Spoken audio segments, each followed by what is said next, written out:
give you a few examples, Camille Leccia-Prazet built a gardener's house.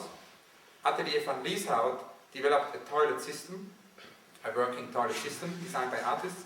Tobias Rehberger, Alicia Framis, and Karl Holmquist worked on housing structures. Philippe Pareno is associated with the architect François Roche, and that's what we discussed extensively this morning, to make the plans for a central activity hall, which then actually transformed into a sort of a very sort of special building. And Swiss artists Peter Fischli and David Weiss project to ship office structures to Chiang Mai. So they actually want to somehow do an homage to Oscar Niemeyer. They also want to do a bus stop. Sort of it's a utopistic bus stop inspired by kind of Niemeyer's Brasilia bus stop design. Some contributions are more structural in other ways. Arthur Meyer constructed a system for harnessing solar power.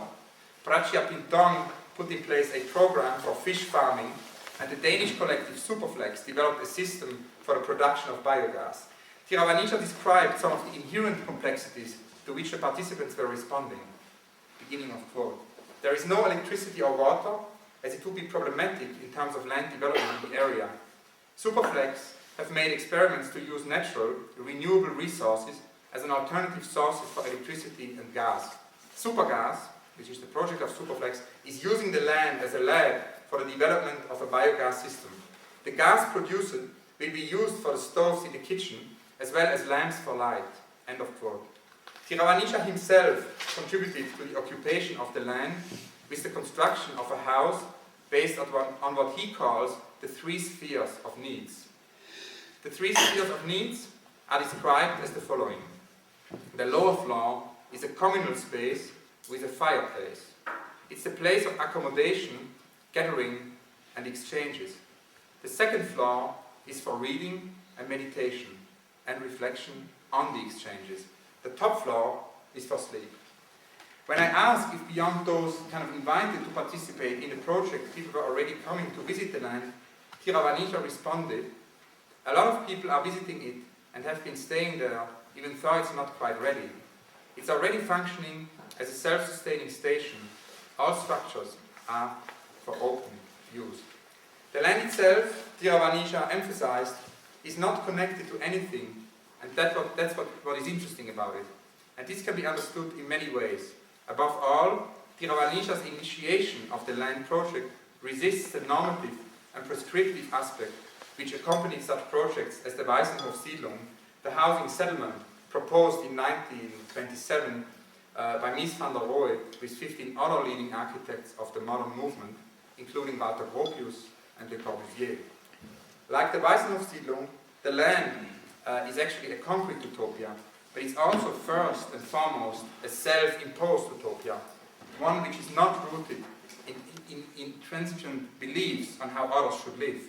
Thus, the land stands as a pertinent illustration of what an utopian project can be once grand theories have been moved aside. A feasible, practical, but even more importantly, subjective utopia. Both the terrain and the space that evades any master plan or grand scheme. So these some reflections on Tiravanija's the land, and that obviously resonates a lot with sort of visionary thinking of Cedric Price. Cedric Price, who has been very influential on kind of my ideas of curating of exhibitions, and maybe I can tell you a little bit about sort of those different layers of exhibitions I'm working on now. If I wanted to start with the land, is that I think that we can learn a lot from the land, learning from the land. I think, in terms of listening to Tiravanija and this project, one of the things which became very obvious to me is that we have reached very clearly a limit of interest now with all these biennales and exhibitions which happen under such a time rush. And there is decidedly a statement from Tiravanija for a more long-term perspective. His idea that an artist works on a project where he gives his own time, which is 10 or 20 years, seems very important now, and where basically, the artist sort of escapes this sort of homogenized temporality, which you can observe more and more in the sort of time frames of exhibitions, which are more and more homogenized. And that's obviously one of the sort of big topics, I would say, which my exhibitions try to address.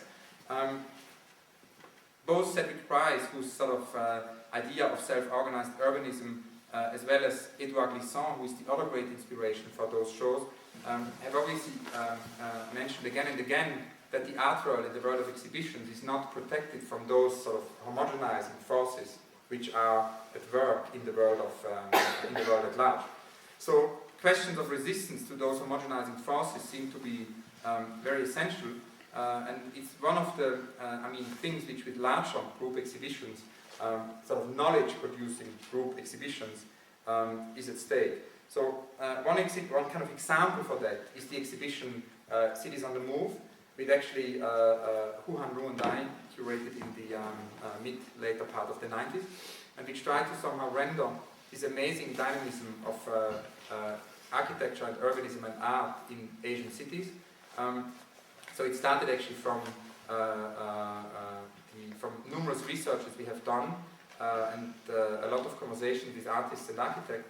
And the idea was actually to develop a research project, an exhibition about cities, which would at the same time be a performative space. So the exhibition would be a city, it would not be a representation of city. And it would be an exhibition which would tour through 7 venues all over the world for 3 years. So it's somehow like a trick, how to re-inject slowness into a more and more accelerated circuit of the traveling show. Because obviously one of the things, which within my field I can clearly observe in my work since the early 90s, is that there is less and less time to do an exhibition. I had time 2 or 3 years to do a show in 91, 92, and now very often, I'm approached 3, 4, 5, 6 months before the show takes place by an institution to do a show. So we thought it's important to invert that and to sort of develop, to use that, what in itself is a homogenizing momentum, the traveling show, because what else is the traveling show than it being about packaging? You do an exhibition and then for economy of scale you send it to other cities.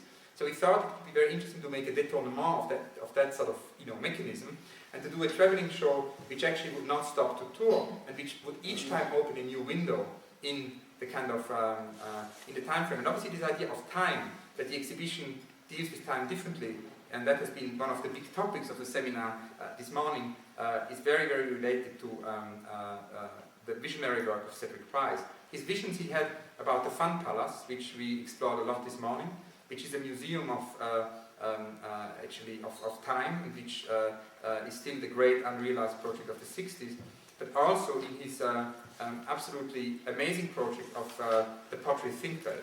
And I thought as we here speak in the context of a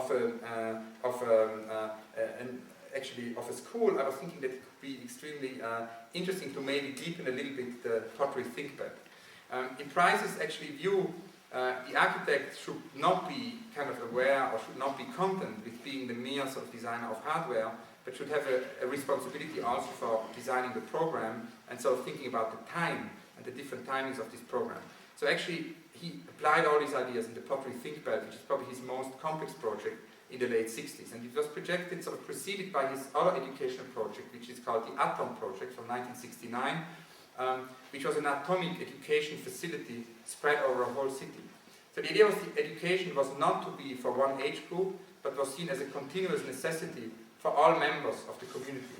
Thus this place of learning for all included an industrial education showcase, a home study station, open teach toys, open air servicing, live conditioners, electronic audiovisual equipment, all of those elements in an atomic way spread over a cityscape. So the whole city would become what Price called a town brain. Another project that picked up from the Fun Palace and is similar to the Atom Project in terms of its emphasis on education is the Oxford Street Corner House. The Oxford Street Corner House is a kind of a self-paced public school at Information High, dating to 1966. It is described as a school in London, which actually would be research, or would sort of inject research into simple architectural components that build a complex system, and basically where he drew up not only the hardware but also an entire program, a project which had a lot to do with his discussions with the cybernetician Gordon Pask. It had actually much more to do with, or had a lot to do with the effort to reuse the entire area of northern Staffordshire, an area of the fading and waning British ceramics industry. So the idea was to use that sort of waning ceramic industry area and abandoned railway lines and propose to establish a university research facility